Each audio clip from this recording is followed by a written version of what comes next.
Bollywood actor Saif Ali ખાનના ઘર પર હુમલો કરનાર આરોપી ઝડપાઈ ગયો છે। મુંબઈ પોલીસે હુમલાખોરને શનિવારે મોડી રાત્રે થાણેથી પકડી લીધો હતો। આરોપીની ઓળખ મોહમ્મદ અલિયાન ઉર્ફે વિજયદાસ તરીકે થઈ છે। મીડિયા રિપોર્ટ્સ અનુસાર પોલીસ ટીમે આરોપીની લેબર કેમ્પ વિસ્તારમાંથી ધરપકડ કરી છે, જે થાણેના એક બારમાં હાઉસકીપિંગ વર્કર તરીકે કામ કરે છે। ઝડપાયા બાદ આરોપીએ ગુનો કબૂલી લીધો હતો। પકડાઈ ન જાય તે માટે આરોપીએ તેનું ખોટું નામ વિજયદાસ આપ્યું હતું। તો હુમલાખોરની ધરપકડ પહેલા સૈફ અલી ખાનના ઘરની સીડીઓ પરથી ઉતરતા સીસીટીવી ફૂટેજમાં કેદ થયેલા તેના પોસ્ટરો મુંબઈ અને આસપાસના સ્થળોએ લગાવવામાં આવ્યા હતા।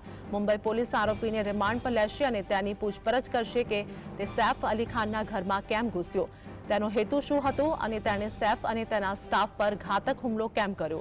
આ પહેલા શનિવારે પોલીસે છત્તીસગઢના દુર્ગમાંથી એક શંકાસ્પદની અટકાયત કરી હતી। પોલીસે અત્યાર સુધીમાં 50 જેટલા લોકોની પૂછપરછ કરી છે। આ કેસમાં 35 ટીમો તૈનાત કરવામાં આવી હતી।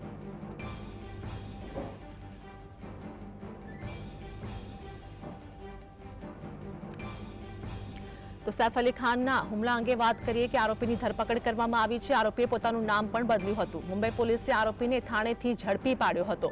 આરોપીનું નામ મોહમ્મદ અલિયાન ઉર્ફે વિજયદાસ સામે આવ્યું છે, જો કે વિજયદાસ તેનું ખોટું નામ હોવાનું પણ સામે આવ્યું છે। પોલીસે ઝડપ્યા બાદ આરોપીએ પોતાનો ગુનો પણ કબૂલ કર્યો હતો।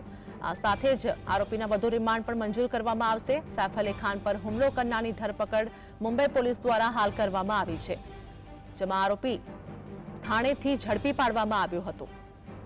ઘટના અંગે વાત કરીએ કે અત્યાર સુધી 50 લોકોની પૂછપરછ મુંબઈ પોલીસ દ્વારા કરવામાં આવી છે। આરોપીનું નામ મોહમ્મદ અલિયાન ઉર્ફે વિજયદાસ હોવાનું સામે આવ્યું છે।